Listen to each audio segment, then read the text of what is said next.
There's no feeling more intense than starting over. If you deleted your homework the day before it was due, as I have, or if you left your wallet at home and you have to go back after spending an hour in the commute.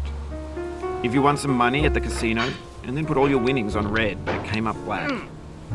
If you got your best shirt dry cleaned before a wedding and then immediately dropped food on it. If you won an argument with a friend and then later discovered that they just returned to their original view. Starting over is harder than starting up. If you're not ready for that, like if you've already had a bad day, then what you're about to go through might be too much. Feel free to go away and come back. I'll be here. Alright, thanks for coming with me on this trip. I'll understand if you have to take a break at any point. Just find a safe place to stop and quit the game. And don't worry, I'll save your progress, always, even your mistakes.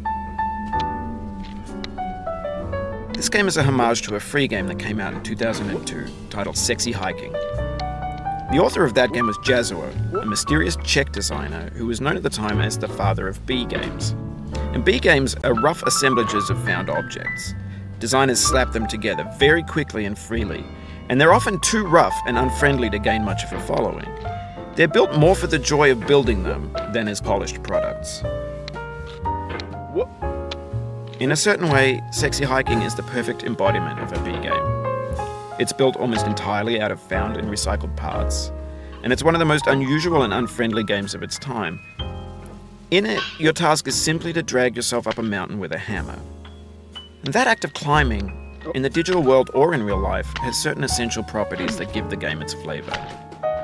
No amount of forward progress is guaranteed. Some cliffs are too sheer or too slippery.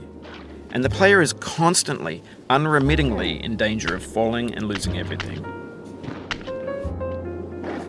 Anyway, when you start Sexy Hiking, you're standing next to this dead tree that blocks the way to the entire rest of the game.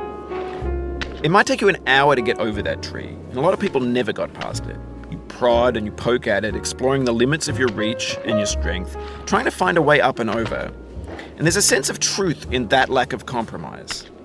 Most obstacles in video game worlds are fake. You can be completely confident in your ability to get through them once you have the correct method or the correct equipment or just by spending enough time. In that sense, every pixelated obstacle in Sexy Hiking is real.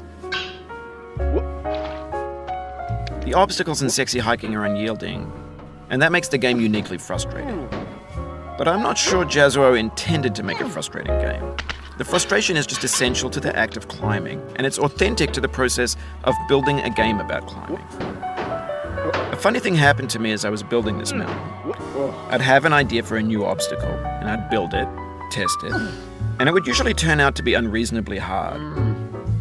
But I couldn't bring myself to make it easier.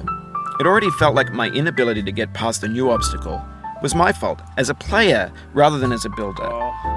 Imaginary mountains build themselves from our efforts to climb them, and it's our repeated attempts to reach the summit that turns those mountains into something real.